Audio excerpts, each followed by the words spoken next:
Akkam jirta nagaa keetii fayyuma ammarratti keessa koon deddeebi'aa waan tureefi sitti kaasuudhaaf yaada kan hin ture maalidha jettee yoonoo yaada jirta. Jaalala sirraa naqabee sin jaalladhe bareedduu kanaaf deebii gaan sirraa eegan. Anis gaaffiin si gaafadhuun qabaa. Gaaffiin si gaafadhu dura naa deebistaare. Sabooda wanta jiru hundumaa waliin haasa'uu dandeenya. Tole rakkoon qabu gaaffii barbaadde kamiin iyyuu na gaafadhu. Gaaffiitti na gaafattu hunduma isaa deebisuudhaaf qophaa'aadhaan kallattii kamiin iyyuu waan na gaafattu hundumaaf deebii na biraan argatta jedhee man yaada. Tole erga akkas ta'e immoo gaaffiin si gaafadhu ammaa kana hunduma isaa naa deebisikaa. Gaaffiin koo inni jalqabaa kanarraan gadii kana qubee afaan Oromoo seeraan guuttee barreessuu ni dandeessaa jechuun koo utuu hin dogoggoriin qubee hundumaa ni qubeessitaa barreeffama utuu hin dogoggorin ni barreessitaa. Eeyyeen dogoggora tokko malee seeraan qubeessuu nan danda'a. Dhimmi qubee afaan Oromoo kanaaf saba Oromoo kan ta'e hundumaayyuu ni ilaallata. Anis isaan keessaa tokkodha. Seeraan nan qubeessa, nan barreessa. Dogoggora tokko malee sirna tuqaalee eegee barreessuu nan danda'a. Tole gaariidha. Gaaffii koo lammaffaa itti fufaa. Yeroo afaan Oromootiin dubbattu utuu afaan kan biraatti hin makin afaan eenyullee ta'u afaan Ingiliffaas afaan Amaariffaas utuu itti hin makin qulqulleessitee ni dubbattaa. Eeyyee bareedduu ko afaan Oromootti afaan kamiyyuutu itti hin makin qulqulleessee nan dubbadha. An Oromoo ta'e Oromoo kamii wajjin iyyuu afaan kamiin itti makee haasa'u afaan koo qulqulluu isaati kan hin haasa'u. Erga akkas ta'e gaaffiin kee hundumtuu deebii argateera. Anis sin jaalladhe jaalallee kooti. Kanaafiyyuu gaaffiin kee deebii argateera waan ta'eef jireenya keenya akka tolutti waliin itti fufuu ni dandeenya. Galatooma. Baay'ee gammadeera.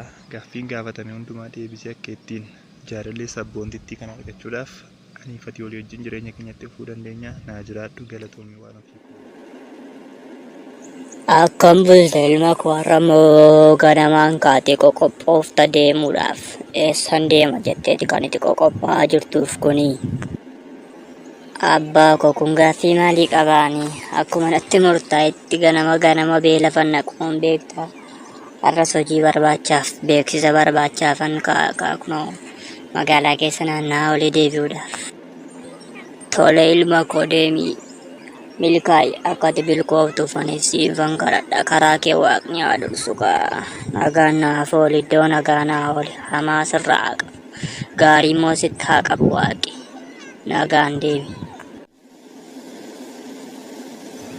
Akkam bultan nagaa keessanii jirtu waajjira simbira nuti ba'aa jirtu natti fakkaatamu akkami xiqqootuun waasinaa tursiisee natti tola ture. Rakkoon qabu dhimma kee asuma dhaabbadhu natti madduuti sabooda ani sariifachaa jira dhimma ta'eef ba'uufan jechaa jiraati. Dhimma kee natti maddu waan si gargaaru yoo ta'e asuma dhaabbadde waan jiru si mimmijeessee deemuu nan danda'ani. Tole rakkoon qabu sinittani maddaa ani beeksisa waajjirri keessan baase balbala kan duratti argeen ture dubbiseen ture waajjirri keessan barreessaa amanamaa yookiis barreessaa qaxaleeti akka barbaadu beeksisa sanarraa dubbiseen jira. Anis immoo qabxii gaariin qabaa saayinsii kompiitaraatti kan hin baradhee barreessaa gaariidhaan nama haala gaariidhaan hojii hojjetudha. Akkasumas mooraa mana barumsaa koottillee qabxii bareedaadha kan hin galmeessee kanaaf utuu na qacarattanii haala gaariidhaan nan hojjedha jedhee yaada kanaaf jedheen kan inni isin bira dhufe. Eeyyeen sirriidha waajjirri keenya barreessaa barbaada beeksisa baasee jira. Garuu haala mana barumsaa kee akkaataa qabxii kee hundumaa natti himteetta baay'ee gaariidha.